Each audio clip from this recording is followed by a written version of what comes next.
to avoid unnecessary stress and fundraising when you lose a loved one. The policy covers funeral-related expenses, thus easing the burden of losing a loved one. Now you know. Read and understand the terms and conditions of your policy. This message is brought to you by the Insurance Regulatory Authority, IRA. IRA, Bima Bora kwa Taifa.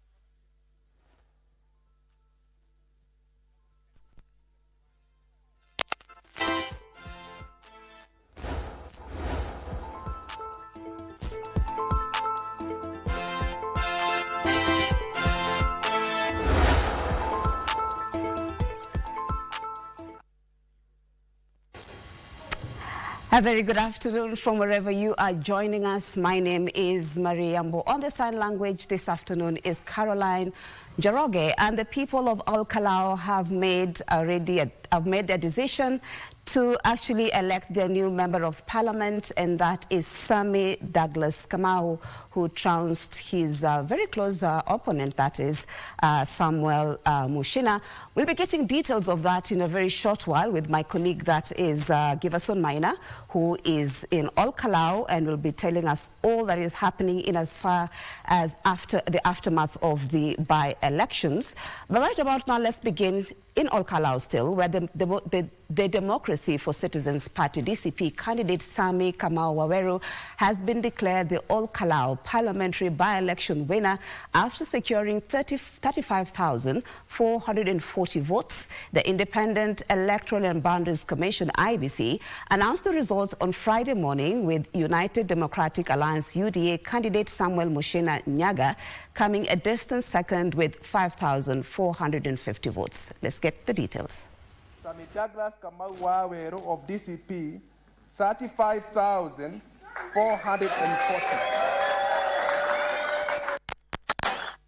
According to the official results announced by the Independent Electoral and Boundaries Commission on Friday morning, the DCP candidate garnered 35,440 votes to defeat United Democratic Alliance candidate Samuel Mushina Nyaga, who received 5,450 votes. Jubilee Party candidate Wilson Kigwa finished third with 198 votes, followed by Stephen Wanyoike Waithaka with 103 votes, Timothy Kamau Kariuki with 51, Edwin Kariri Mushiri with 28, Abdifata Hussein Abdullahi with 19, Edward Madenge Mwaniki with 16, and Rachel Wangui Njoroge with 11 votes.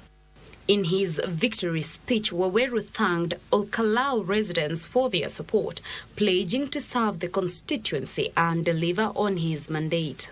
Thank you so much, the people of Kalou. I will serve you diligently with the best of my ability, and I pray God to help me serve you the best that I can. I've always been telling you that has been my prayer to God, that He does not only give me the seat, but also gives me the wisdom to serve you in the best way that you can be represented. He also commended IEBC for overseeing what he described as a credible election, while calling on his competitors to work together for the development of the constituency. But I also want to thank the IEBC. Today you did a very commendable job.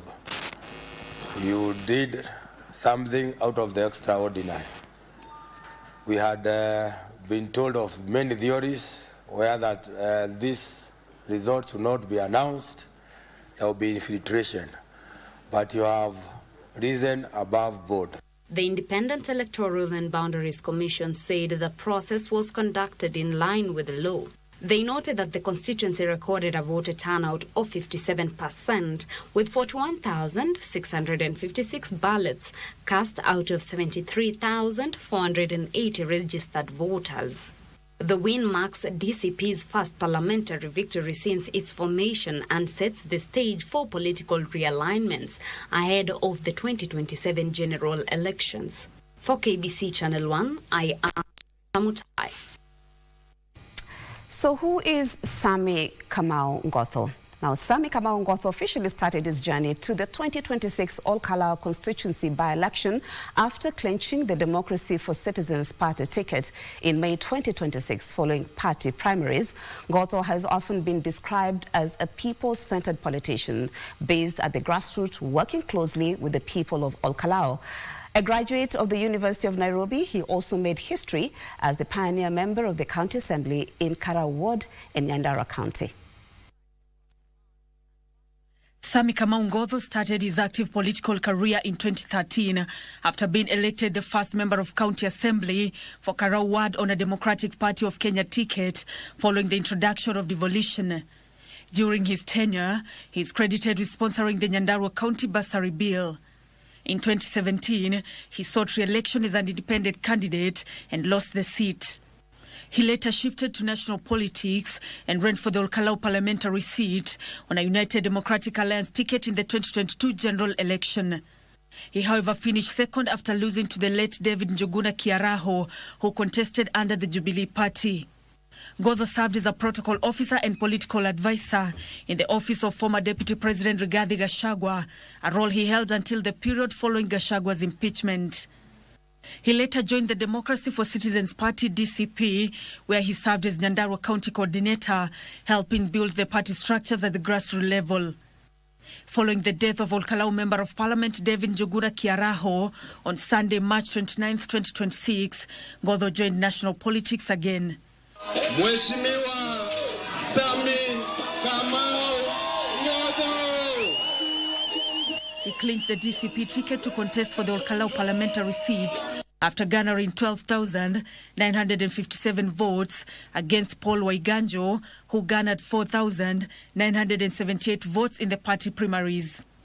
Education-wise, Sami Kamau went to the University of Nairobi, where he earned a bachelor's degree in agricultural economics, a background that shaped his interest in agriculture, rural development and economic empowerment. Nancy Okware, KBC Channel 1. To other news now, where President William Ruto has urged Kenyans not to allow politics to divide the country, saying elections are temporary, but national unity must endure. Speaking at State House Nairobi during a meeting with grassroots leaders from Bungoma County, led by Didmas Barasa, the president said elections should never be treated as a matter of life and death, urging leaders to reject ethnic politics and instead focus on improving the lives of wananchi through development.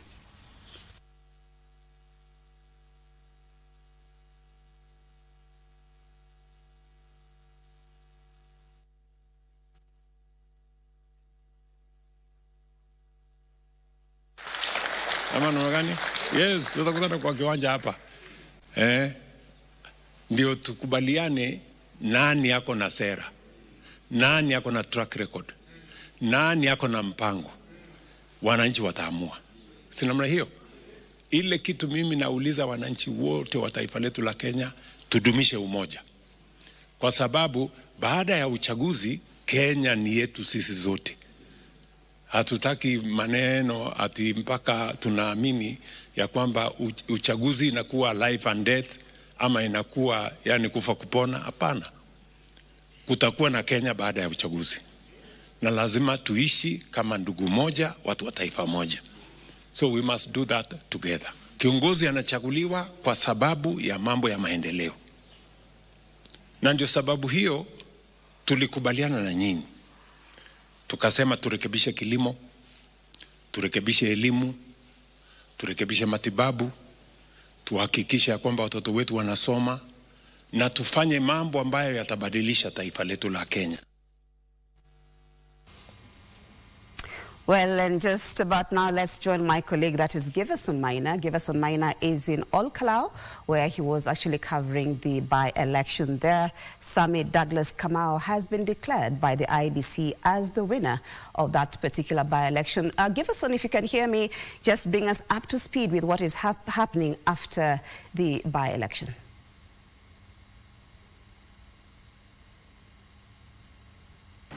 Hello, thank you, Yambo, all the way from our studios at the Broadcasting House in Nairobi.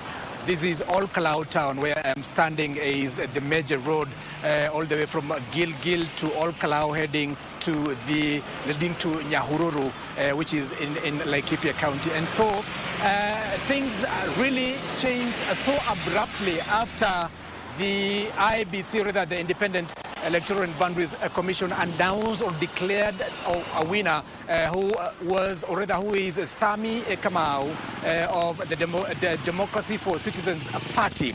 And yesterday there was the whole temperatures were quite high, the excitement was very high, and very early in the morning after the IBC declared the winner, immediately things went to normalcy in town.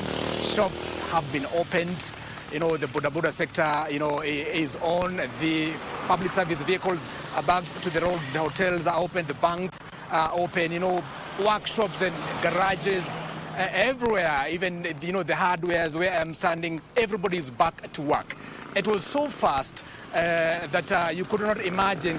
We were expecting maybe to sit here and maybe see people chanting here and there, still celebrating.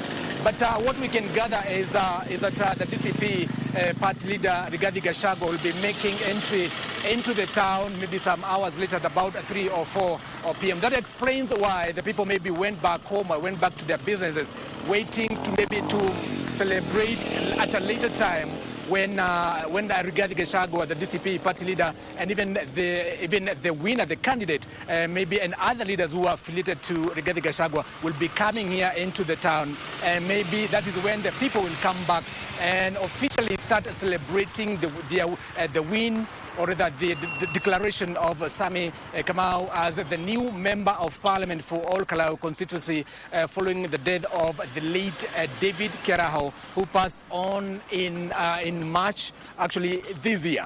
And so things are very calm, security is tight, but of course we witness a lot of policemen in uniform leaving Kalou, leaving their camps where they have been placed, at the place where they have been stationed at a captain, just a few kilometers from where I am standing. Even the water cannons leaving the town, and everything is back to normal. People are opening their businesses, everything. Actually, if you came here as a newcomer, or if you travel from Nairobi, Yambo to here, you not know that there was a by-election of a very high magnitude yesterday in Kalou. Things are back to normal, and it's very peaceful.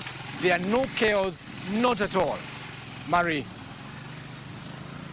Thank you so much. Giverson Maina there, speaking to us from Kalou constituency, just bringing us up to speed with what is happening there. A day after the successful by-elections, if I may put it that way. And what is just saying is that everything is back to normal. People are back to their businesses and probably holding back the celebrations at a later date. Thank you so much, Giverson, and definitely he'll be bringing us up to speed with what is happening, if at all the DCP leader, Rigathi Gachagua, does appear there. And in a few minutes, or within this bulletin, we'll also be bringing you an interview with one of the political analysts, Sami. We'll just be trying to unpack the Kalou by-election.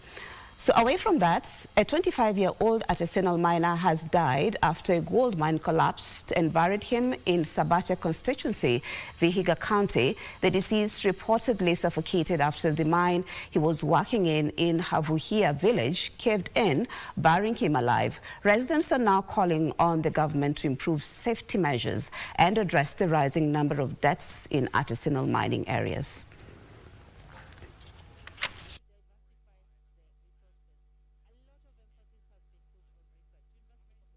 Jana alikuwa anaingia kwa mgodi kufanya kazi na akateleza na akaingia ndani.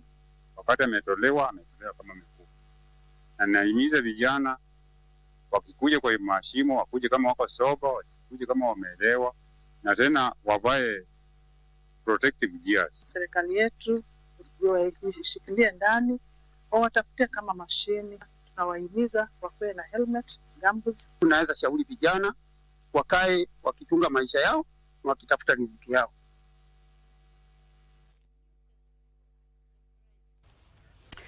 To matters education now, where 500 universities across Africa have embarked on quality assurance, curriculum benchmarking, ranking and funding models improvements to ensure the university attain international standards of education. While confirming the strategy, KCA University Vice Chancellor, that is Professor Isaac I.C. Wakindiki, said it's high time for African universities to work together to improve the quality of higher education within Africa and all over the world to make African university visible worldwide. They also cited artificial intelligence as a key tool to improve research within higher education institutions. The main intention and objective and why AAU was founded was actually to act as the main lobby organization in matters higher education, particularly universities across Africa. What we have failed to do is to harness our resources to ensure that this kind of challenge is totally obliterated. And that is one of the reasons why AAU is there as the voice of higher education in Africa. They are trying to address that.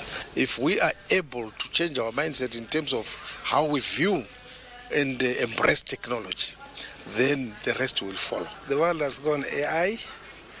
There is need for us to have AI policy. Already in a country like Kenya, we have a national policy on AI.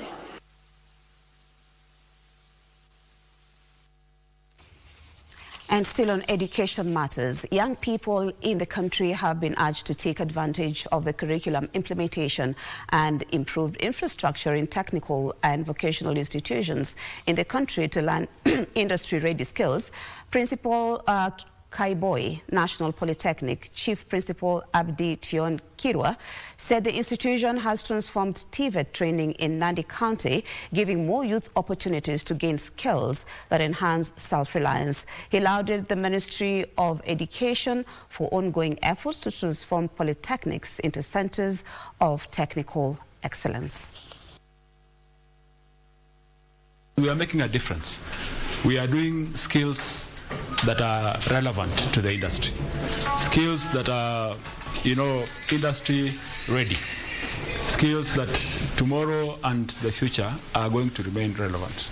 So we want to thank the government for the many ways they are helping us to improve. They are giving us trainers. Just this term, we are getting additional 20 trainers employed by public service. We are getting a new tuition complex and many other facilities.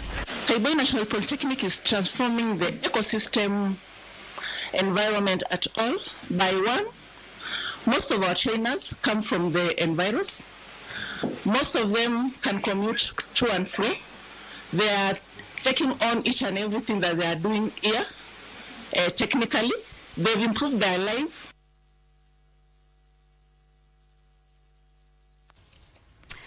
And chaos erupted at a popular restaurant operating at the former Uchumi Hyper premises in Langata after people believed to be auctioneers allegedly raided the place and stole goods worth millions of shillings. The incident left several workers injured and has sparked a legal dispute with the restaurant's owner, insisting the premises are protected by court orders barring any eviction. More than 50 employees say they were caught off guard when the group stormed the restaurant, vandalized property, destroyed CCTV cameras, broke into the safe and took away cash, food supplies and a generator. The owner says he has been depositing rents in court through his lawyer after Uchumi allegedly declined to receive the payment directly, pending the determination of the case. Police are yet to comment on the incident.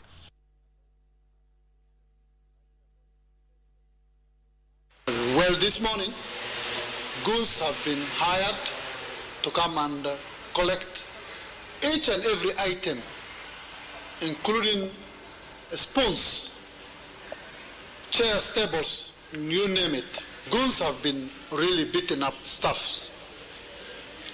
You've seen the staff been beaten here. Ladies been thrown right, left, and center. Properties damaged and destroyed carelessly, inhumanly.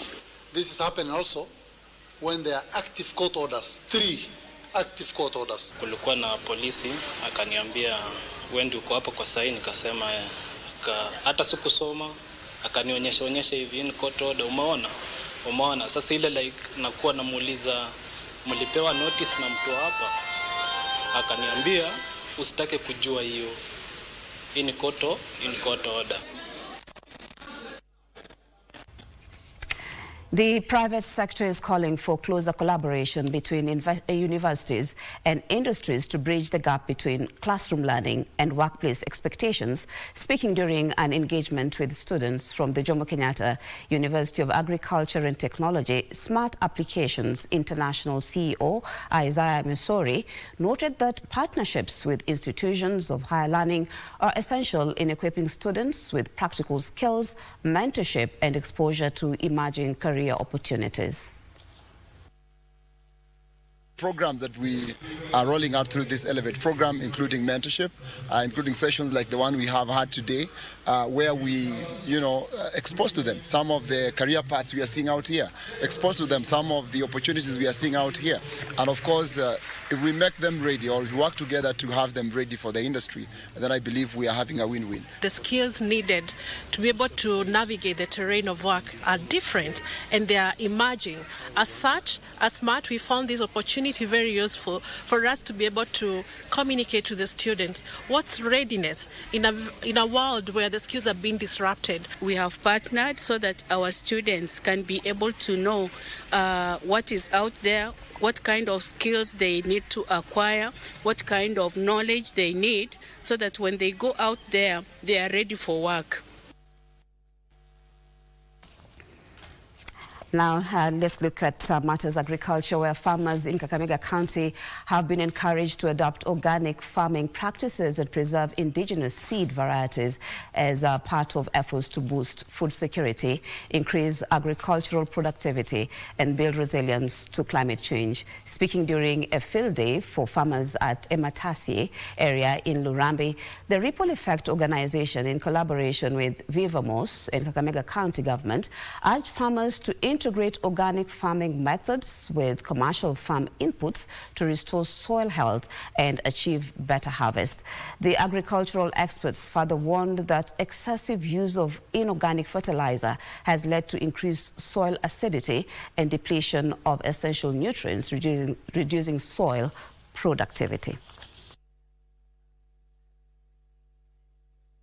Kuna yale ambayo mbolea ya madukani haiwezi kuishughulikia, ikiwemo kama asidi ya udongo, haswa unapotumia nyingi inaongeza asidi katika udongo, pia inaua uhai wa udongo. Kuna vile virutubishi ambavyo viko katika udongo ambavyo wakati mwingine utavipoteza. So tunataka tuhakikishe kwamba mafunzo ambayo tunayatoa kwa mkulima anaunganisha vifaa vya madukani na vifaa vya kilimo cha asili ili tuweze kuongeza mazao. Technologies ambazo tumepromote hapa ni zile technologies ambazo wakati kuna kiangazi kali, wananchi ama wakulima wanaweza bado kupata mboga. Yule ambaye ako na maji anaweza hata kufanya kazi zaidi.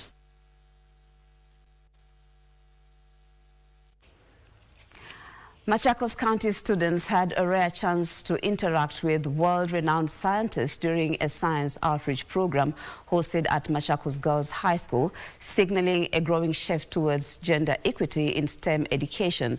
The Center for Mathematics, Science and Technology Education in Africa, SEMESTER, in partnership with Africa School of Fundamental Physics and Applications, brought lecturers from the United States, Switzerland, Europe, and Asia to mentor learners in physics and renewable energy. Semester coordinator Philip Mate said the initiative has sparked rising interest in science subjects, with more girls enrolling in physics and competing in engineering contests. African School of Fundamental Physics and Application, that is Professor Christine Dove, said the biennial program not only inspires learners but also equips teachers with advanced skills to guide future innovators. Local educators and students echoed the impact.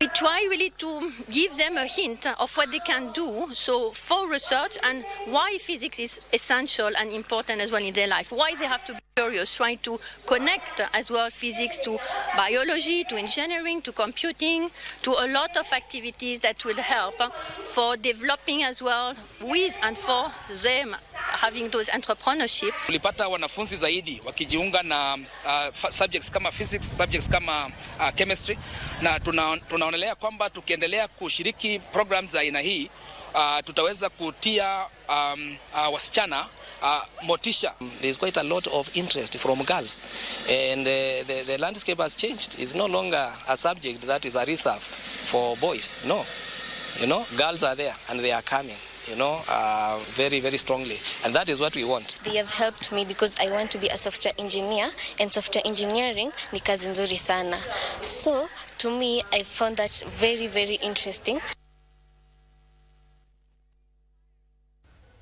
Well, on that note, let's take a short commercial break. I'll be back with more news.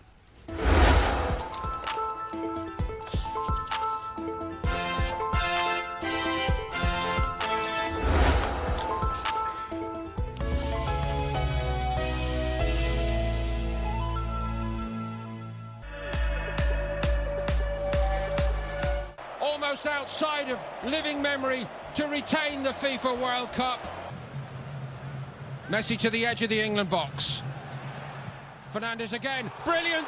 Simply brilliant. Argentina level it. They never stop believing. Fernandes has had 3 or 4 off the target. They're taking the pummeling of their lives here. Messi. Crosses. It's too good. It's 2-1 to Argentina. And watch this for a cross. It's absolutely outstanding. I know he's been a bit off his best.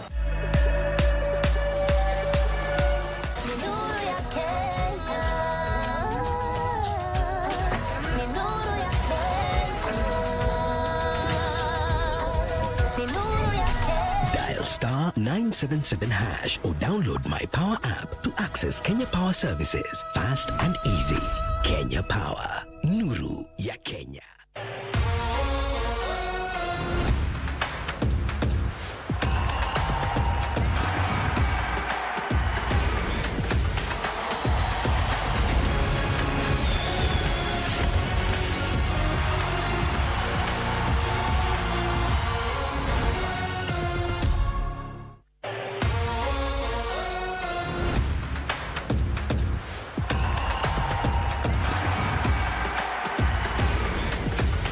This is quite a game. It'll be a free kick.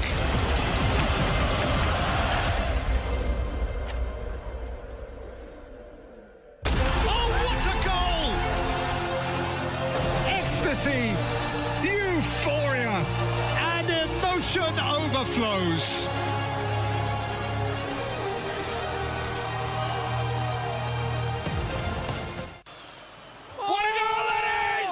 Michuano ya kombe la dunia yanakaribia kilele na sasa ni kufa kupona. Farasi wawili wanaopatana ugani, ni mmoja tu ndiye atakayesalia, huku mwingine akifunganya virago na kuelekea nyumbani. Je, ni timu gani itakayotwaa ubingwa huu mnamo Julai 19 pale MetLife Stadium? Jibu hili utalipata hapa KBC Channel 1, tukikupeperushia matangazo ya FIFA World Cup moja kwa moja kutoka Mexico, Canada na USA. Goal! They've done it! Pia unaweza kupokea matangazo haya kupitia stesheni za redio za KBC Istoshe, kwa wale wanaopenda kuona mechi kupitia big screens, KBC itawatembelea mtaani kwenu. World Cup iko KBC. KBC, your true sports partner.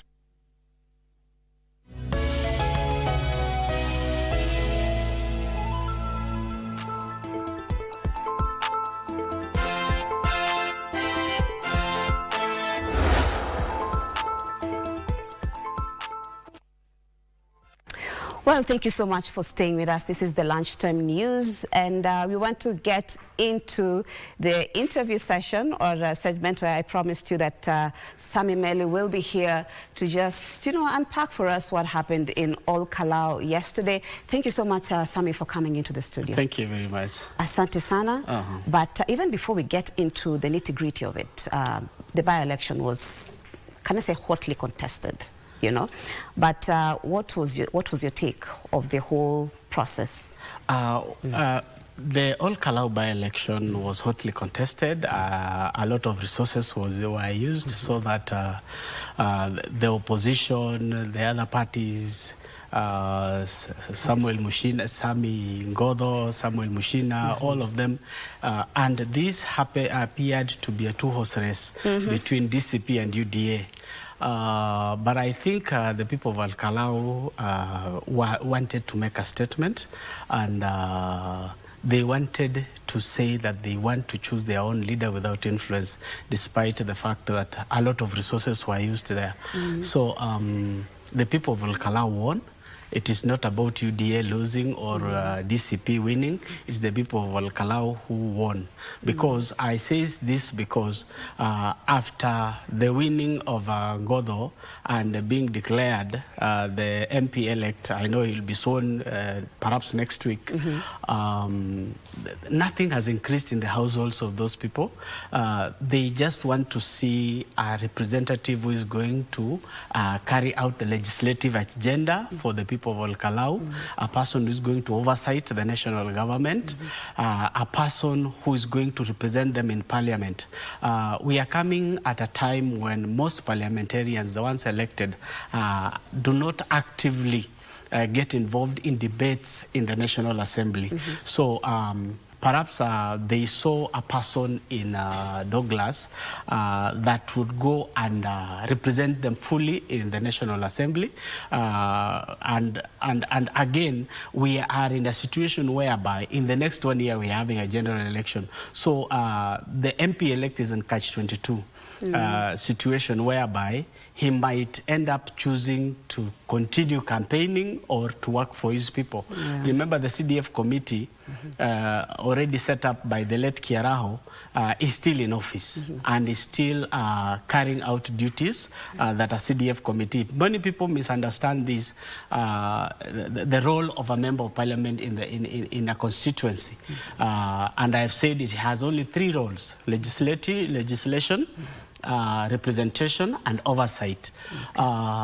But we cannot forget his influence on the CDF committee. But now we are in a situation whereby the budget has just been read. The CDF committee is perhaps coming up with the work plan for 2026-2027 financial year. They have already come up with a budget, and the allocations are being done for each constituency. So it will he has a lot in his entry, if I may put it that way. He has a lot. His entry has, and then he has a very short time to implement, because like you said, coming from me as a political analyst, that this was the people of Kalou actually speaking. Party politics may be still there, but it's them choosing whom they want. But do you think with the short time that he has to implement some of the things that the people of Kalou expect of him, he's able to achieve, and that can determine whether he is actually re-elected in 2027? No, he is coming at a very funny moment, whereby the whole nation is in an election mood. The whole nation is in a campaign mood. And if he is not careful, he might be the shortest serving member of parliament, or he could even use this as a stepping stone to re-election next year. his implementation, sometimes you might be allocated funds, but at the end of the day, you don't utilize the same funds. We have seen some constituencies returning funds to the National Treasury. So it depends with how fast he is. It depends with how sharp he is in utilizing the resources. And at the end of the day, the people of Kalou will hold him responsible. I heard his speech yesterday, and he was like casting his net in the wider ocean and castigating the president. One thing people forget is that the member of parliament is in no competition with the president. The president is in his own league, and he has a mandate to fulfill. Every insult, every promise, every other thing he did during campaign. Now people will want to see how he implements what the mandate that has been given by the people of all Kalou. But let's talk about the voter turnout. You know, I'm not so sure. Maybe other by-elections, but I think this is just one of them that I can say the voter turnout was very high. 73,480,000 registered voters, 51% actually of them turned out to vote. This is not really the norm with by-election. What do you think this statement? One thing people should understand is all Kalou is a rural constituency.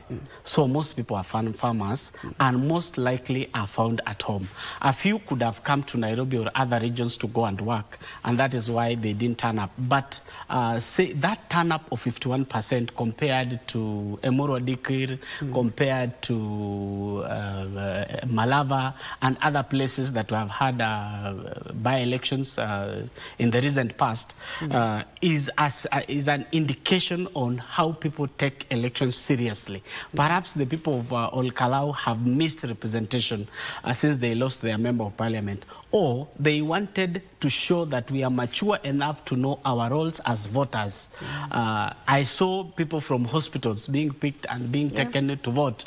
That is another indication that the people of all Kalou and the larger central take election seriously. If you look at the percentage turnout in other regions compared to the central region of Kenya, central region of Kenya has always come out in large numbers. But the youth turnout apparently was very low compared to the... The youth, remember, we used the 2022 voter register. Therefore, the new voters did not have a chance this time to vote. But we will see them in the next election, the general election. And as I said, politics are local. Politics are regional, and politics sometimes become personal in nature. So, again, what do you think that, I mean, we have the ruling party and then we have the opposition. So this was really a race to determine so much, whether for the ruling party or for the opposition. But do you think like this has actually like strengthened the resolve of the opposition party? I am saying this has strengthened the resolve of the ruling coalition first, because they have been able to measure what they have, the stakes they have in the central region, and the Nyandarua being perhaps the headquarters of the central region, as all Kalou has shown how much the ruling coalition needs to do to entice voters in that region. They are able to know that after all these scuffles between the president and the former deputy president, the president could still garner 5,000 from his for his party. That tells him he has not lost much, and if he works on it, he might recover up to 10% or 15%. That 35,000 and 5,000, you don't see that as a big gap? If you look at that, let's assume the 78,000 turned out. The 5,000 would have translated to around 10 or 15,000. That's quite significant. Remember, in a presidential race, you need at least 25% in 24 counties and 50+1 vote in the entire tally. So it's not a must. We have seen Raila Odinga even garnering less than 5% from those regions and could match with the presidential contestants. So it doesn't tell much. But lessons definitely for the ruling party, like you've said, you know, just trying to look at what the voters really wanted and all that. But at the end of the day, it is the people of Kenya, the people of Kalou, for this matter, who make the decision of what, about what they want, who to lead them and all that. So it is not so much a verdict about the ruling, according to me, or the opposition, but it's what the people of all Kalou want. Sami, I want to cut you short because I'm being told to go to the next story. But thank you so much for coming into studios to unpack a little bit about what happened yesterday in as far as the by-election in all Kalou is concerned. But maybe give you 2 seconds or 3 seconds, because my director is what you can say. What I can say is the people of Kenya should focus more on leaders who can deliver. We have a lot to work on as a country. We have come from very far, and we are still going very far. It is never about communities. It is about Kenya. It's about the country. About the Republic of Kenya, and Indeed. therefore we should put in leaders who will deliver for us. Exactly, and that is what it's all about. It's about leadership that delivers to the people. So thank you so much, Sami Meli, political analyst, just talking to us about the happenings yesterday, the by-election in all Kalou, where Sami Douglas Kamau was declared the winner with 35,440 votes, and definitely Samuel Mushina coming a second with 5,450 votes. So we will be following up for you what's happening there in all Kalou with my colleague, that is Giverson Minor, who is still there. But away from that, let's look at a mysterious death where police in Makutano, Meru County, have launched investigations into an incident in which a 66-year-old man was found dead in a hotel room. According to the establishment, the deceased had checked into the hotel room in the company of a woman. The security guard reported he heard screams from the room at around 6 a.m. and when they rushed to the scene, they found the man had collapsed on the floor. His body was moved to the mortuary pending post-mortem to determine the cause of his death as investigations begin. Kitu kitokea hapa, kuna customer alikufia kwa nyumba. Wakati aliingia hapa ilikuwa mwendo saa 4 jioni. Wakati kwa room walikuwa na mwanamke. So mi walilala mpaka asubuhi kitu 6, nikasikia duru na mwanamke. Kwenda kuangalia nikakuta jamaa hapo chini. Hapo ndio nishughulika, nikaita wenzangu tumsaidie, tukaona hatuwezi, wakaenda mbele kwa polisi.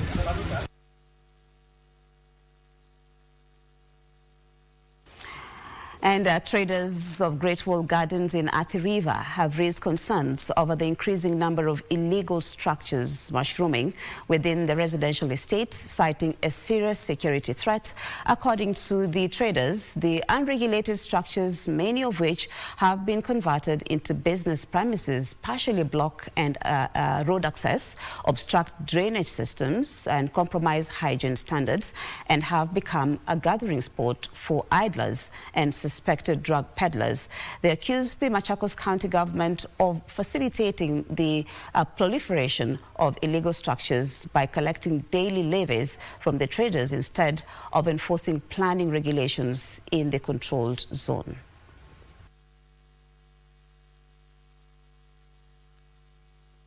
There is no taxation without representation. Sisi tuwezi kuwa tunatoa pesa, tunapatia kanjo, na badala isimame na sisi inavuruga sisi na kuangamiza sisi. Tuko na maduka hapa, tunauza, tunalipa kanjo. Mtu anakuja mbele ya duka yako anauzia hapo, analipa kanjo. So mimi mwenye nalipa rent na huyu mwenye alipi rent, nani mwenye anafanya kazi halali? It brings compromise to the security of the area and also the unfair competition to the real businesses that have established in commercial spaces. We've received the complaints from stakeholders at Great Wall, and as far we are concerned, we'll have a look at it to make sure that the grievances are addressed. Farmers in Nyatike sub-county, Migori County, have been urged to return to cultivating indigenous seeds and traditional crops as a long-term solution to food insecurity and the growing effects of climate change. The call was made during a food and seed exhibition organized by the Africa Center for Sustainable and Inclusive Development in partnership with the Migori County government, aimed at reviving indigenous farming practices and promote drought and disease-resistant crops that can withstand the region's increasingly erratic rainfall patterns. The event attracted hundreds of farmers from across Nyatike sub-county who showcased a wide variety of indigenous seeds, vegetables, cereals, and traditional food products that have sustained local communities. We get back to the basics. Basics here includes getting back to our traditional foods, getting back to our traditional farming systems. And those systems are actually important and effective because of the climate change that we keep experiencing. Back in the day, crops like cassava, crops like sweet potatoes, crops like sorghum, finger millet is what used to sustain our food systems here. They were very resilient to the local climatic environments. They could very easily be stored for a very long period of time. We want to heal our soils and find a way to go back to our indigenous seeds. It's not readily available to everyone, but our projects through the Kaweno Women Group are coming up with a seed bank.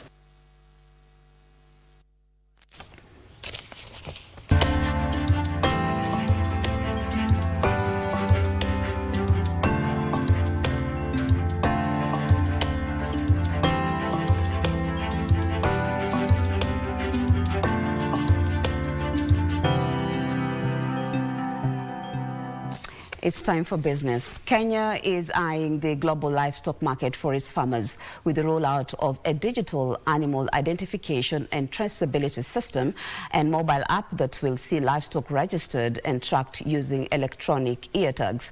Agriculture and Livestock Development Cabinet Secretary Mutai Kagwe says the system will empower Kenyan farmers to secure better prices and export their livestock or products. Livestock contributes about 12% to the gross domestic product while supporting the livelihoods of millions of Kenyans, particularly in arid and semi-arid lands. The animal identification and traceability system is being rolled out in Kenya. The system turns livestock into verifiable assets by utilizing ear tags that enable real-time tracking. Animal identification and tracing system that we are launching as the Ministry of Agriculture and Livestock Development. The idea is that an animal is tagged with a chip that is going to trace the animal wherever the animal is. Kagwe is calling on farmers to embrace the technology for better returns. The end being the better prices and the ability of the farmer to be able to sell and export his or her animals. That is the purpose of AniTrack. So through that process and through meat that has got a premium price, it is possible then, and we are sure that the animals that our farmers are keeping will fetch higher prices in the global market. He says the global market is now keen on traceable products whose information such as their origin, vaccinations offered, and the diseases treated for known for safety and transparency. Itakuwa na ID, identity card, itakuwa na kitambulisho, na watu hawatoweza kuiba mifugo yetu tena. The system will also support the fight against livestock theft. Let's look at news making headlines on the international scene, and as far as business is concerned, where China has hit out at nationalization of British Steel, saying it firmly opposes and is strongly dissatisfied with the British government's decision. The UK government said that taking the loss-making firm into public hands would protect jobs and safeguard a vital national capability. Here are the details of this story and other stories making headlines across the globe. The UK took control of British Steel's operations in Scunthorpe last year, though it was still owned by the China's Jingye Group, limiting the government's ability to steer its future. China's Commerce Ministry says the moves seriously infringed upon Jingye's legitimate rights and interests and severely undermined the confidence of Chinese companies investing in the UK.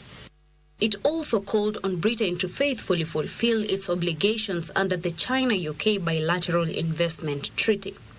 The decision to nationalize British Steel threatens to strain the relationship between the UK and China, just as Andy Burnham is set to become the Prime Minister on Monday.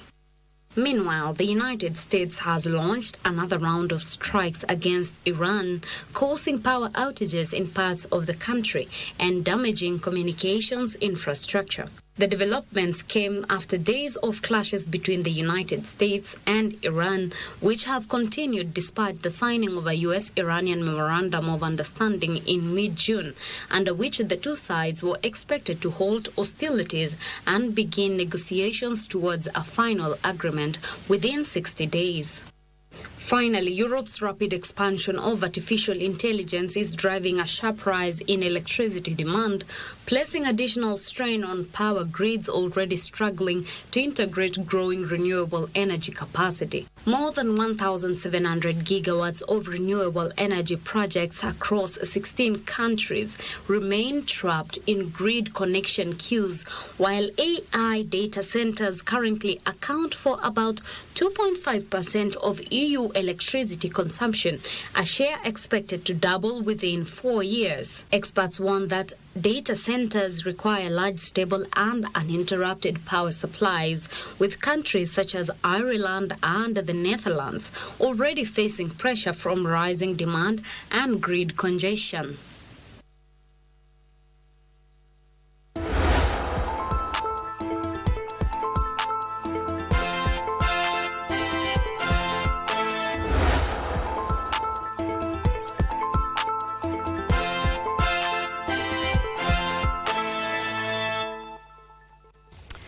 Let's now look at sports, where World Netball representatives have begun an inspection tour of Kenya's sports facilities ahead of the 2027 Netball World Cup Africa qualifiers as the country intensifies preparations to host the continental showpiece.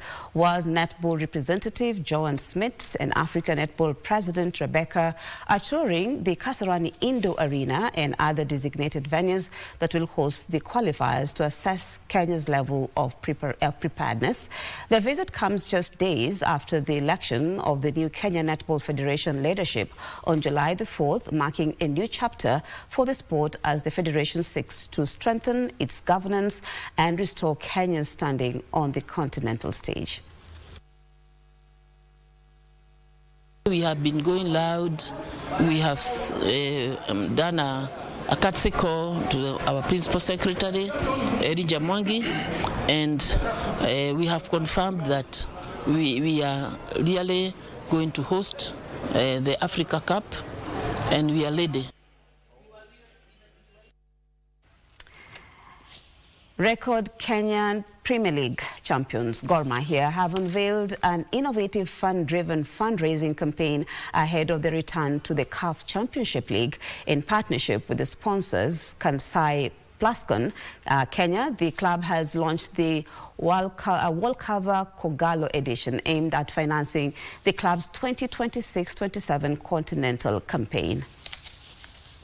As record Kenyan Premier League champions Gor Mahia intensify preparations for the CAF Champions League return, fans have the opportunity to financially support the club through a first-of-its-kind initiative dubbed World Cover Kogalo Edition. Gor, who reclaimed the Football Kenya Federation Premier League title, will represent the country in the continent's top club football the coming season when the preliminary round kicks off in September. Kansai Plascon Kenya will dedicate a percentage of the proceeds from every sale of the World Cover Kogalo edition to support the club's continental campaign. Kogalo will be aiming to make a strong impression in the CAF Champions League, where they will come up against some of Africa's top clubs. Frederick Mwoki for Lunchtime News. Well, and that story by Frederick Mwoki brings us to the end of the Lunchtime News. Thank you so much, as always, for your time and your company. My name is Yambo, and on the sign language was Caroline Njoroge. Stay tuned for more news updates later on. Good afternoon.